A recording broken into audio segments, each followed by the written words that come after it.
Olá, meus irmãos, bom dia, graça e paz do Senhor Jesus Cristo. Vamos orar para nós iniciarmos a nossa escola bíblica dominical.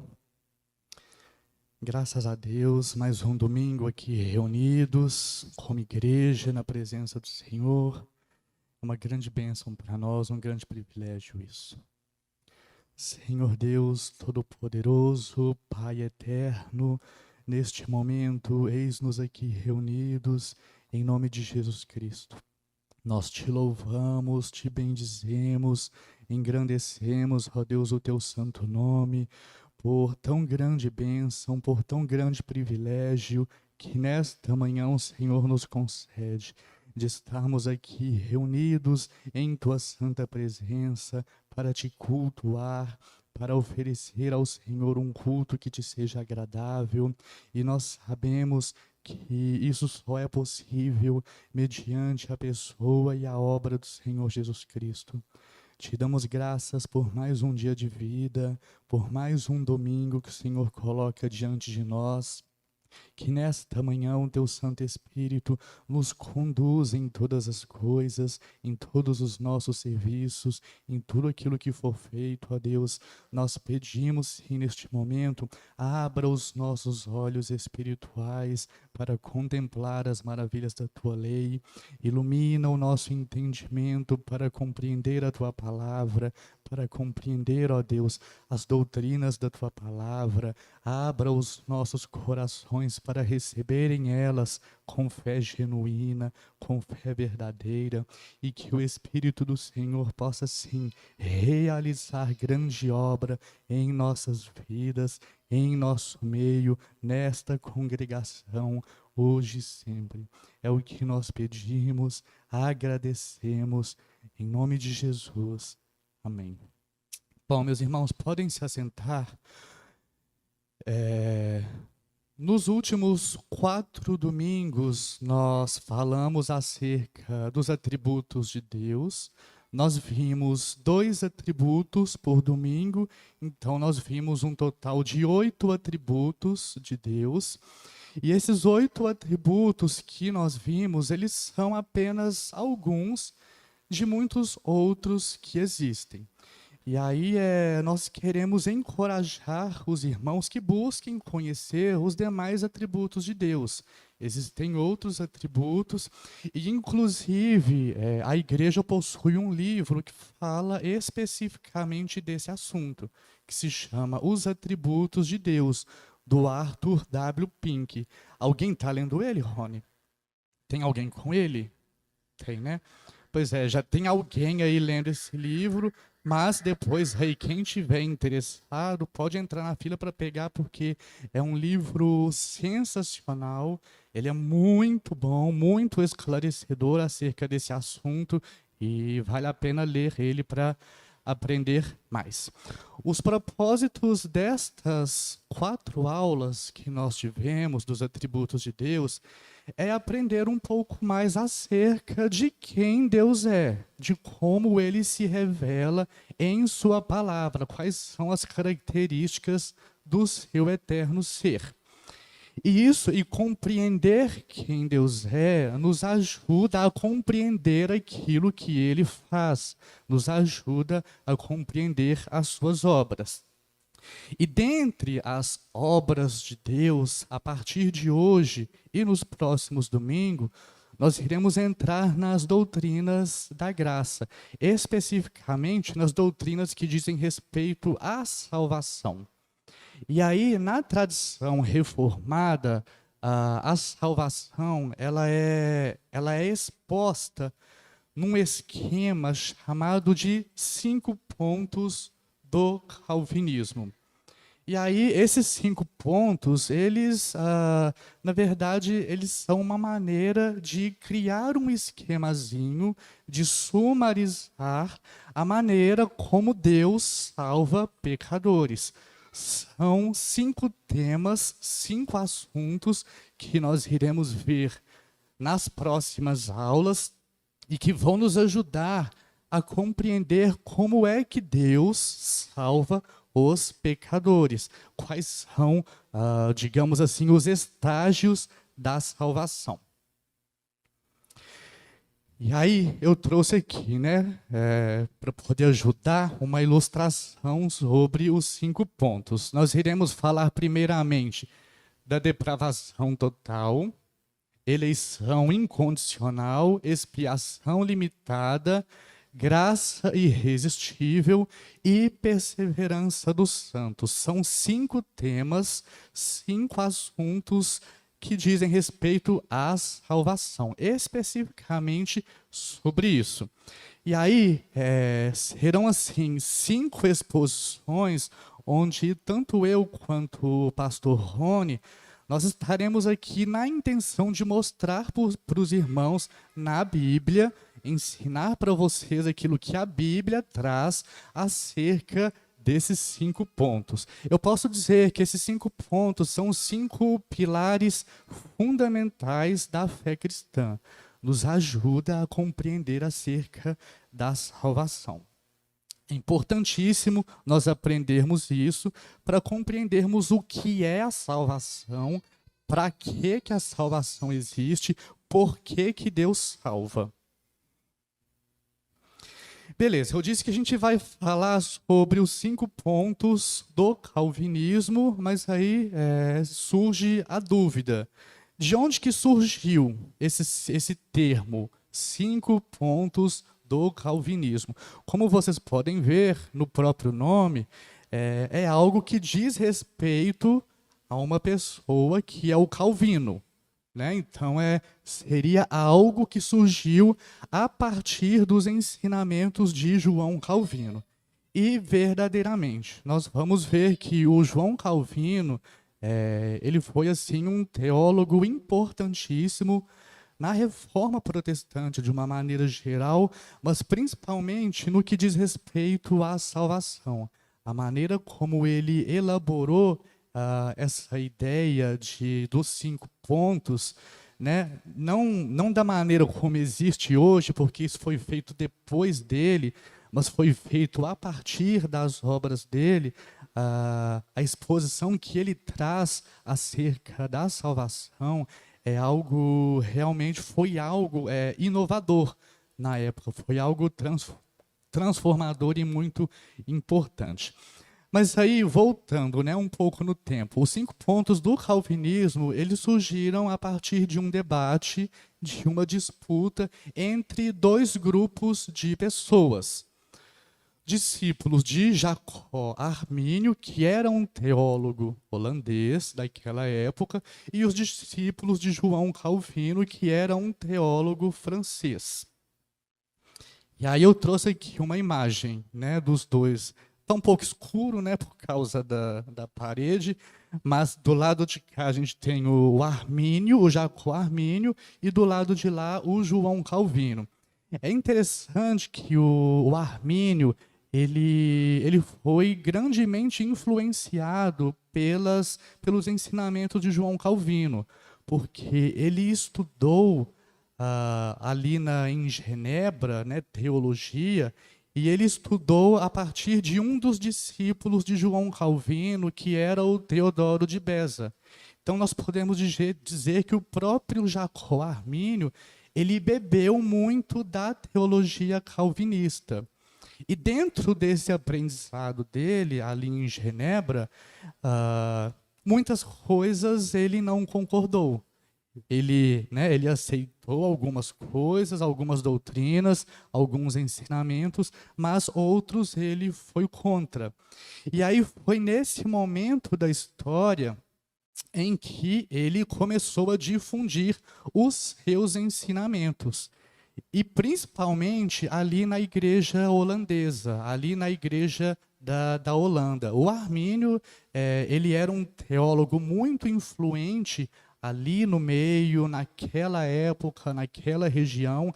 Então, os ensinamentos dele se disseminaram muito rápido, muito fácil, ali em meio à igreja holandesa, e, consequentemente, ele trouxe para si muitos discípulos.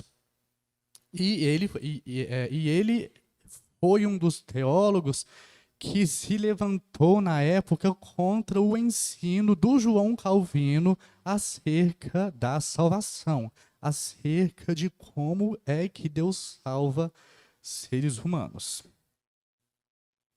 Aí eu coloquei aqui, né? A imagem ali também não está muito nítida, mas é o grupo de discípulos do Jacó Armínio, que receberam o nome ou o título de arminianos.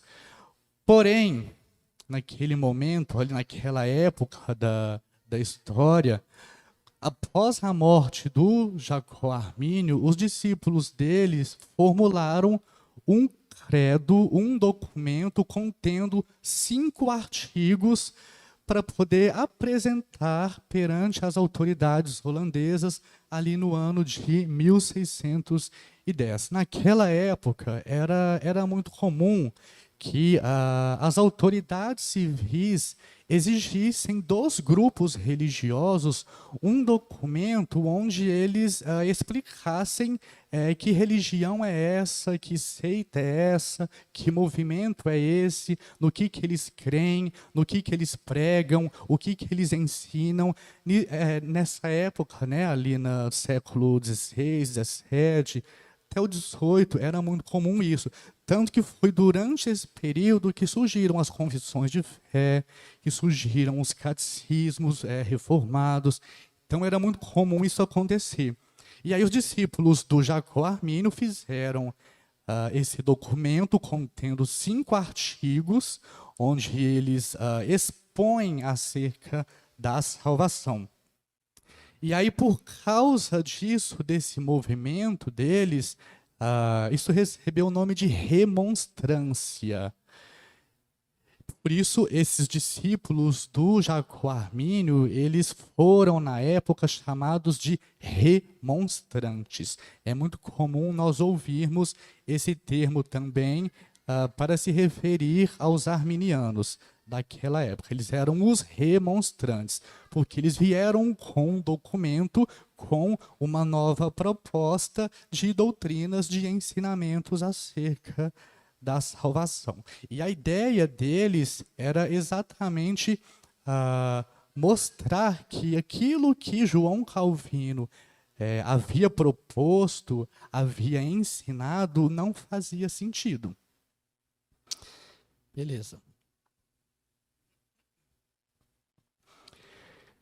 E aí, diante dos remonstrantes, obviamente que os discípulos do João Calvino, eles não ficaram quietos, eles não aceitaram passivamente esse movimento de tentar jogar por terra as doutrinas calvinistas acerca da salvação. Então, visando combater, visando refutar os remonstrantes, visando refutar esses 5 artigos deles, a Igreja Reformada, sobretudo os discípulos do Calvino, eles organizaram um sínodo. O que era um sínodo?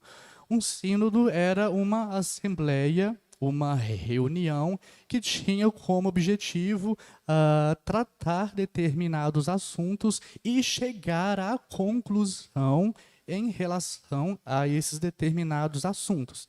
Então, foi conclamado o Sínodo de Dort. O Sínodo de Dort aconteceu na cidade de Dordrecht, na Holanda, entre os anos de 1618 a 1619.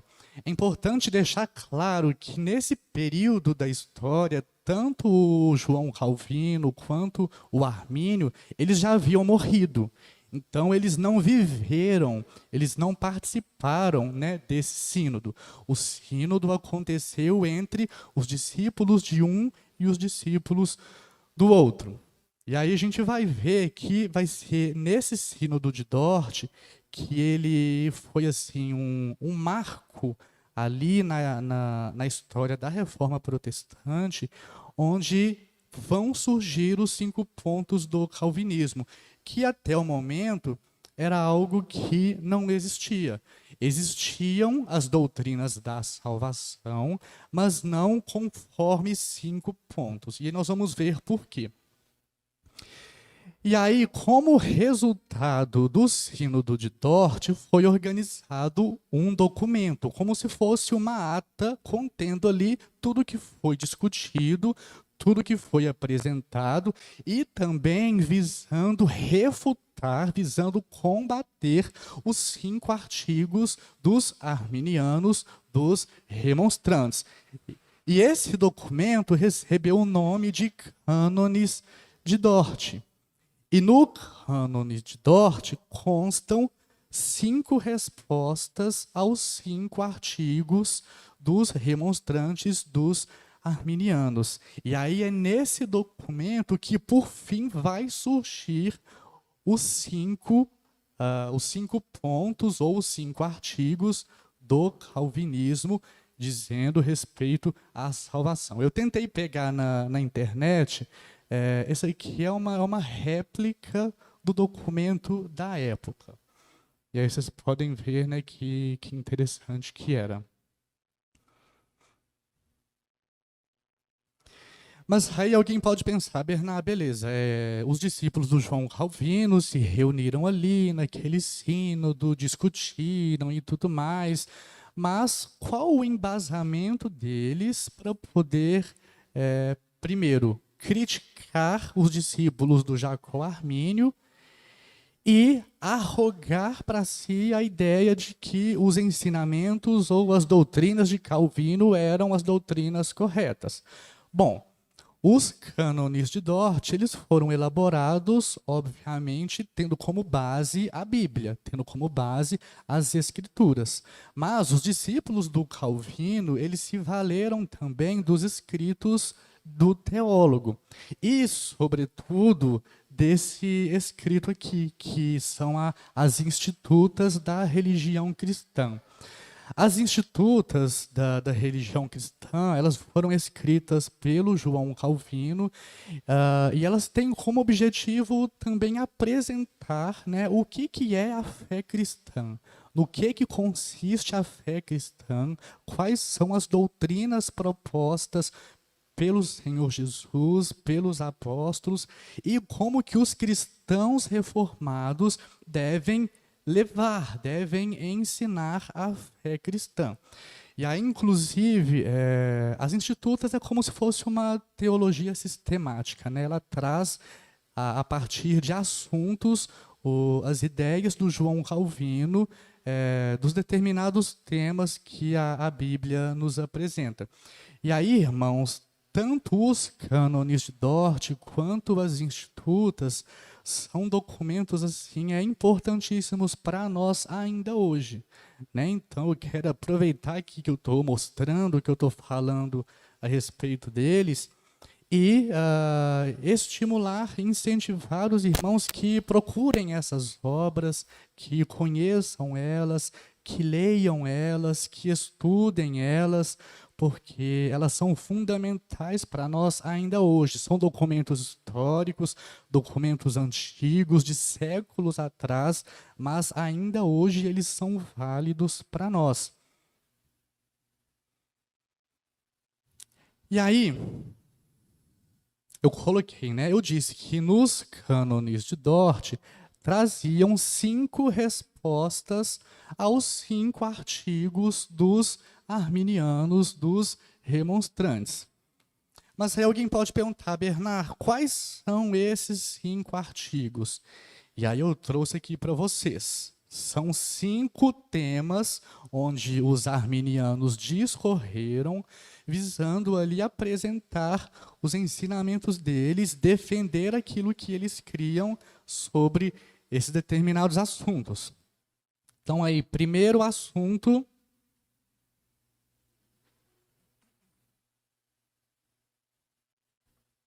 Primeiro assunto defendido por eles, livre-arbítrio. Eles diziam que todos os homens, embora pecadores, e aí é importante deixar claro, né, que tanto os discípulos do Armínio quanto os discípulos do Calvínio, pelo menos no que diz respeito ao primeiro ponto, que é da depravação total, ambos concordavam. Os arminianos, eles também creem que o homem, ele é depravado por natureza, ele é pecador por natureza, mas eles insistem que, mesmo nesta condição de depravados, de pecadores por natureza, eles ainda são livres para aceitar ou para recusar a salvação que Deus oferece por meio da graça preveniente. Esse é um termo muito importante que, se a gente não ficar atento, a gente abraça ele como se fosse algo correto, né? O que é preveniente? Preveniente é aquilo que acompanha, né? Ou seja, de uma maneira geral, resumindo, qual que é o ensinamento? Que Deus concede uma graça que acompanha a boa vontade do homem, a inclinação do homem para que ele possa escolher ser salvo. E que essa graça, nós vamos ver até mais para frente, ela pode ser aceita ou ela pode ser recusada. O primeiro ponto é esse, graça preveniente. A graça preveniente, tanto o livre-arbítrio, né, quanto a graça preveniente, não são ensinamentos bíblicos. Mas aí nós vamos ver especificamente nas aulas, mostrando na Bíblia por que eles não são. Mas aí gravem, né? Livre-arbítrio, graça preveniente, guardem esses termos que eles serão falados nas próximas aulas. Segundo ponto é a eleição condicional, que significa que Deus elegeu os homens que ele previu que teriam fé em Cristo. Percebam que nesse segundo ponto, Deus ele simplesmente acompanha algo, uma reação que o homem vai fazer. Porque os arminianos, eles dizem que Deus ele prevê que o homem vai ter fé. Mas Deus prever que o homem vai ter fé não significa que foi Deus quem determinou que ele tivesse aquela fé. Então, isso tira Deus do protagonismo, tira Deus da posição sendo aquele que é o autor da salvação. E isso criou, assim, uma dificuldade muito grande na época, porque Deus prevê as coisas, prevê, obviamente. Deus ele é onisciente, ele tem a presciência, né? A Bíblia fala sobre a presciência de Deus, mas a presciência ela é antecedida pela predeterminação. Deus pré-sabe ou prevê aquilo que vai acontecer, porque ele já predeterminou aquilo que há de acontecer. É mais ou menos assim, mas no dia a gente vai explicar de uma maneira mais detalhada. 3.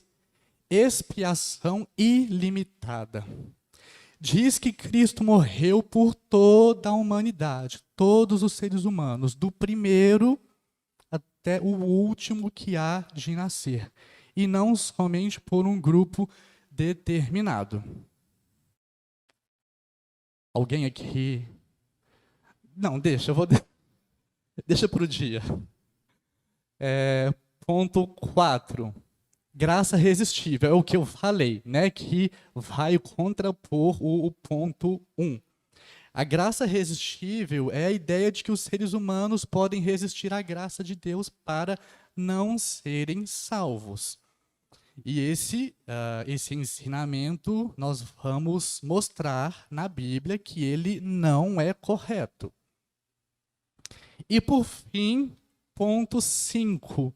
O decair da graça, que significa que os salvos, eles podem perder a salvação caso não perseverem até o fim. E aí, irmãos, eu imagino que muitos de vocês já conheciam essas ideias, talvez não desta maneira organizada em 5 pontos. Por quê? Porque, infelizmente, aqui no Brasil, a teologia arminiana ela é muito forte, né, no meio cristão evangélico, principalmente em igrejas de tradição pentecostal, mesmo algumas tradicionais, a metodista, a batista geral, né, que não é reformada, eles são arminianos e eles creem nesses pontos. E aqui no Brasil, essas igrejas, infelizmente, elas são a maioria. Mas, com esse crescimento, né, da teologia reformada, pela graça de Deus, o Senhor tem despertado aí o seu povo para se voltar para as verdadeiras doutrinas. Isso tem mudado, né? E a gente vê a necessidade de explorar esses pontos. Então, o que vai acontecer nos próximos domingos é exatamente isso. Nós vamos, tanto eu quanto o pastor Rony, nós vamos combater, nós vamos apresentar as respostas bíblicas para essas afirmações. A nossa ideia é refutar, é combater, é mostrar que todos esses 5 pontos, que eles não possuem embasamento bíblico. Se eles não possuem embasamento bíblico, logo eles são incorretos. Se eles são incorretos, eles não devem ser ensinados nas igrejas. Então a ideia é basicamente essa. Nós iremos fazer isso tendo como base, obviamente, as escrituras, mas nós vamos também recorrer aos cânones de Dort, né? Esse documento que é importantíssimo para nós, e que nos traz essas respostas também de maneira bastante clara. E aí, por fim, eu quero deixar aqui uma recomendação de leitura que explora os 5 pontos do calvinismo. Há vários outros livros que abordam esse assunto. Mas esse aqui, do John Piper, é um que eu já li, ele é mais fininho, né? Então ele aborda de uma maneira bem tranquila, de uma maneira assim, de um fácil entendimento, os 5 pontos do calvinismo. Então, de repente a gente até adquire, né, esse livro e deixa à disposição dos irmãos mais para frente. Mas caso alguém queira já ter um livro, já queira estudar sobre o assunto, fica aqui a recomendação de leitura desse livro. Alguém aqui já leu? Ok, beleza. E aí, perguntas e dúvidas, né? Na verdade, eu não trouxe uma exposição acerca de nenhum tema, mas caso haja alguma pergunta em relação àquilo que eu falei hoje, os irmãos fiquem à vontade. Pastor.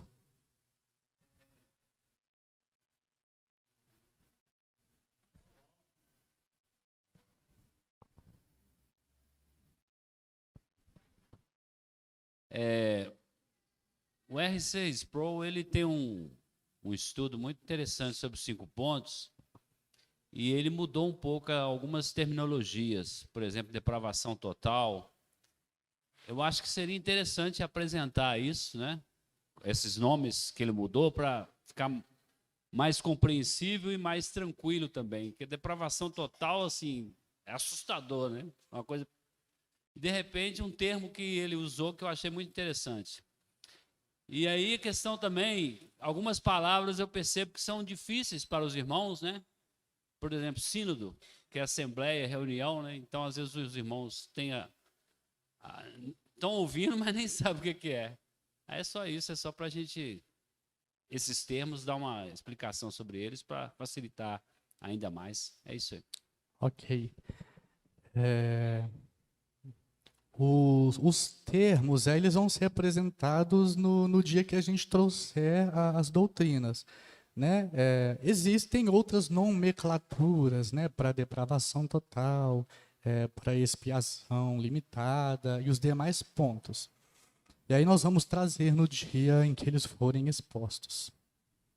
E aí, irmão, sínodo, então, né, é uma reunião, né? Sínodo, assembleia, é uma reunião. Era algo muito comum que acontecia no passado, né, e que tinha esse objetivo de reunir para discutir um assunto ou assuntos específicos. Nós vemos também na história da igreja cristã os concílios, mas os concílios eles são diferentes dos sínodos devido ao tamanho, à grandeza. Geralmente os concílios são algo maiores, mais abrangentes, e os sínodos eles são menores, mais específicos a um determinado grupo de pessoas.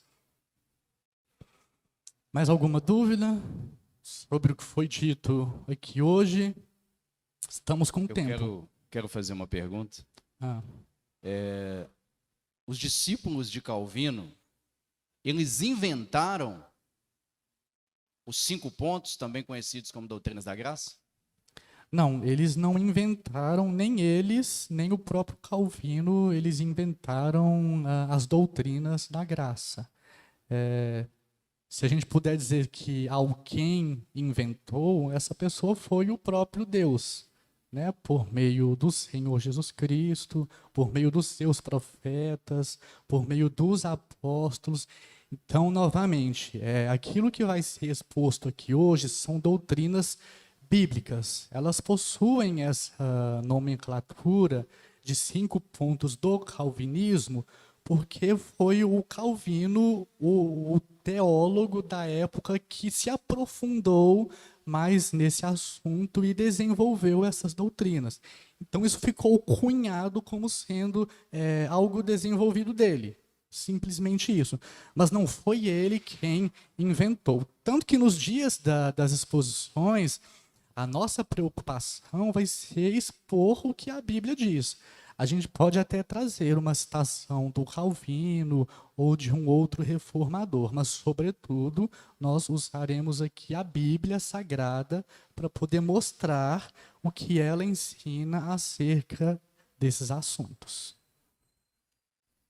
E eu queria fazer mais uma pergunta, porque eu gosto de fazer pergunta. Uhum. Você falou que os tradicionais, né, grande parte deles aqui no nosso país, ainda creem, né, e caminham sobre a doutrina arminiana.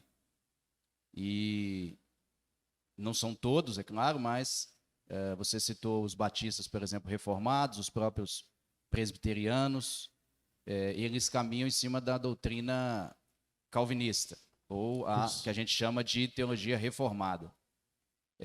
Pelo fato de algumas igrejas não crerem nas doutrinas da graça e defender o arminianismo, nós podemos dizer que eles são hereges, que eles não são irmãos em Cristo e que até mesmo eles vão para o inferno, se eles não crerem nos 5 pontos do calvinismo?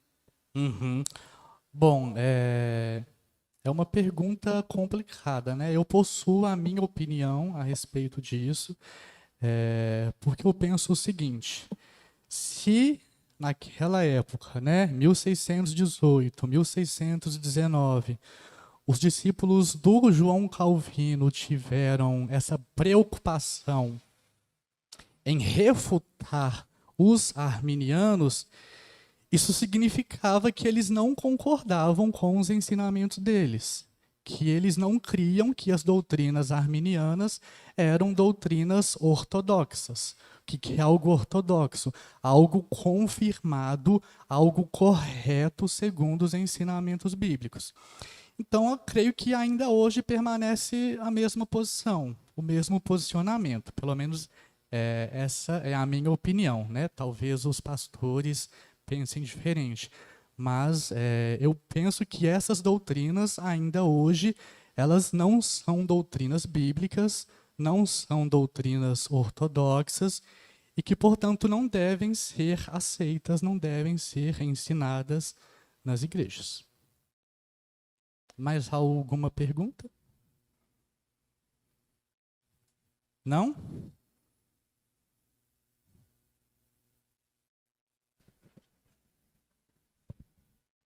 O irmão Bernard, 1610, certo? Por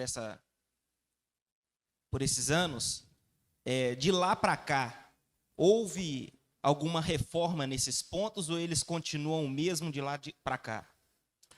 Os 5 pontos do calvinismo? Os 2 pontos. Em 1610 foi quando ocorreu o movimento dos remonstrantes. Os calvinistas, eles se organizaram, e só a partir de 1618, que foi que aconteceu ali o Sínodo de Dort, para poder refutar esses 5 artigos dos remonstrantes, dos arminianos. A igreja, né, a igreja do Senhor Jesus, inclusive é um lema da reforma daquela época, igreja reformada sempre se reformando. A igreja que se diz reformada, ela está sempre revisando as suas doutrinas, os seus ensinamentos, para ver o que é que provém, o que é que não provém. No que diz respeito aos 5 pontos do calvinismo, eles permanecem os mesmos até hoje. Nada mudou. Obviamente, ao longo da história, surgiram aí diversos movimentos que tentaram conciliar um lado com o outro. Por exemplo, existia um movimento chamado molinismo. Esse movimento, ele tentava conciliar a soberania de Deus, que era algo, né, que os reformados defendiam, com a liberdade humana, o livre-arbítrio, que era o que os arminianos vieram a desenvolver depois. Porém, a gente vai ver que, da parte deles, possui uma certa inconsistência, né? Não são ensinamentos que nós podemos confirmar pela Bíblia, e aí sempre há, né, quem tente conciliar uma coisa com a outra, mas é impossível, porque nós vamos ver que são opostos, são paradoxos. Aquilo que os arminianos propõem é o oposto, é o contrário daquilo que os calvinistas propõem. Então não há como conciliar os 5 pontos de um grupo com os 5 pontos do outro. E aí aquela coisa, né? Ou a pessoa fica de um lado ou ela fica do outro. Os 5 pontos permanecem o mesmo. O que a gente vê hoje em dia é que há pessoas, né, que se dizem calvinistas e que falam, não, eu sou calvinista, mas de 3 pontos. E aí despreza 2. Ou eu sou calvinista de 4 pontos e despreza 1. Não dá, né? Por quê? A pessoa que se diz calvinista, ela tem que abraçar tudo aquilo que o João Calvino ensinou. Se ela despreza uma doutrina, não concordando com aquilo, ela não é mais calvinista, né? Porque ela está desprezando um determinado ensinamento. Então, é uma dificuldade que existe, que a gente vê hoje em dia. Mas, enfim, né? Cada um sabe de si, né? Cada um tem o seu posicionamento bíblico. Mas eu acho importante que haja esse entendimento e esse rigor. Não tem como abraçar somente um ponto e desprezar os outros, porque eles são interligados. A gente vai perceber ao longo dessas aulas em que um puxa o outro, em que um ponto está interligado ao outro. Então não dá para crer em 3 e desprezar 2, ou crer em 1 e desprezar 4. Nós vamos ver isso nas próximas aulas. Respondi? Respondeu. E o evangelicalismo brasileiro, né? Porque o Brasil ele é bem carente de entendimento, de buscar conhecimento, certo? Então, você não vai ouvir esses termos calvinistas e arminianistas até, assim, de modo geral. Você vai ver pelas atitudes e pela conversa que um é calvinista e o outro é arminianista, certo? Diante esses pontos de Armínio que nós vamos encontrar por aí, como deve ser o nosso modo prático, certo? Porque uma vez que eles vão dizer que nós temos o livre-arbítrio de ser salvos ou não, nós devemos refutar, eles são nossos irmãos em Cristo, porque nós escutamos muito essa questão de que desde que ele crê que a salvação é em Jesus Cristo, ele é nosso irmão. Então, de maneira prática, no nosso viver, como nós devemos agir diante desses dois pontos? Que pergunta difícil. Bom, eu vou dizer como eu ajo, né? Eu penso que nós, discípulos de Jesus, nós precisamos ser aquilo que o Evangelho nos chama para ser, que é testemunha da verdade do Evangelho. Então, diante de uma heresia, de um erro doutrinário, né, e em havendo a possibilidade de uma conversa, de um debate, nós devemos expor, ouvir a outra parte e aí perguntar, olha, tudo bem, você crê nisso? Me mostra na Bíblia aonde que está o embasamento para isso.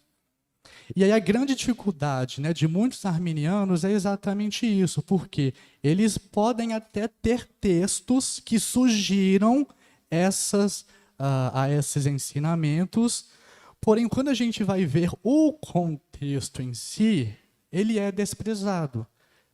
Pega-se um verso isolado, né, transforma ele numa regra, numa doutrina, mas despreza o contexto de tudo aquilo que é dito antes e depois desse verso. E isso não pode ser feito. Isso é errado.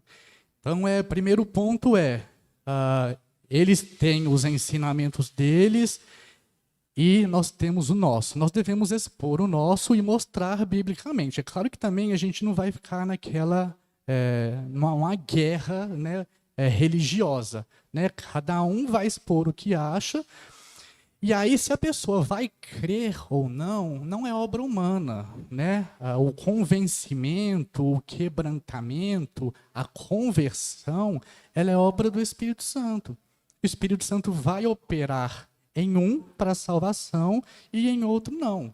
Então, assim, né, o que o discípulo de Jesus deve fazer é expor as verdades do Evangelho. Você perguntou, podemos considerar irmãos ou não? Uma pergunta muito subjetiva, particular. Eu não considero irmãos, porque eles creem num Evangelho que não é bíblico. Se eles creem no Evangelho que não é bíblico, logo eles não são discípulos de Jesus. Se eles não são discípulos de Jesus, eles não são filhos de Deus. Se eles não são filhos de Deus, eles não são meus irmãos. É basicamente assim. Mas isso não muda em nada a questão de relacionamento, né? Enfim, é isso. Ana, quer perguntar?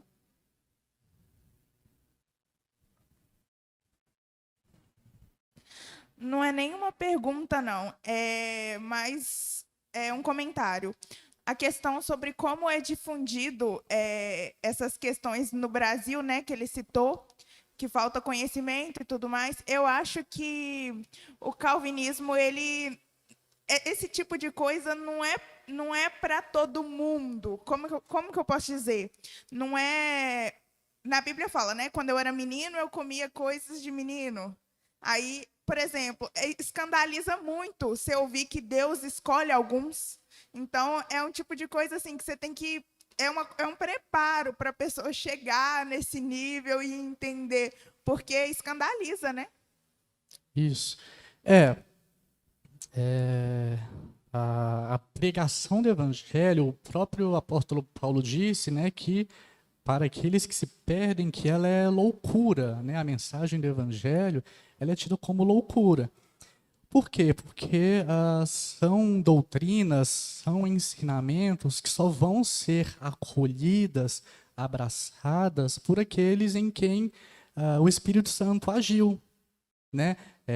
Abriu os olhos espirituais, iluminou o entendimento para compreender, abriu o coração para receber a palavra. Então, é assim que funciona. E não é que por ser difícil, que por ser escandaloso, que nós vamos também nos calar, ou nos amedrontar, ou achar, não, eu não posso escandalizar, eu não posso falar isso, não posso falar aquilo. Não, nós somos chamados para proclamar o Evangelho na integralidade dele. né? Então, do início ao fim, aquilo que o Evangelho nos ensina, nós devemos pregar, nós devemos passar para frente, crendo que quem faz a obra do convencimento é o Espírito Santo. Cabe ao ser humano, ao discípulo de Jesus, pregar, expor a palavra. Agora, quem é que vai aceitar ou não, esse poder nós já não possuímos, né? É o Espírito Santo quem realiza a obra. E a palavra de Deus, ela sempre vai ter o seu propósito, né? Não é à toa que ela é comparada a uma espada de 2 gumes, né? Que corta tanto de um lado quanto do outro. Porque o Evangelho, ele vai ser salvação para quem é de salvação. Para quem for de condenação, ele vai ser condenação. Né? Então, assim, a palavra do Senhor, ela nunca volta vazia. Ela nunca é sem objetivo, sem um propósito. Então, né, a pessoa pode até dizer, olha, eu gosto, né, ou eu não gosto, ou eu não concordo, ou eu não entendo. Mas ela não pode dizer que essas doutrinas que a gente vai expor, que elas não são bíblicas. Porque elas são. E nós vamos mostrar na Bíblia isso para os irmãos. Mais alguma pergunta? Ou comentário? Tem um último comentário aqui. Isso, exatamente. Eu creio que tem outros teólogos também que defendem a teologia reformada que concordariam com o seguinte ponto.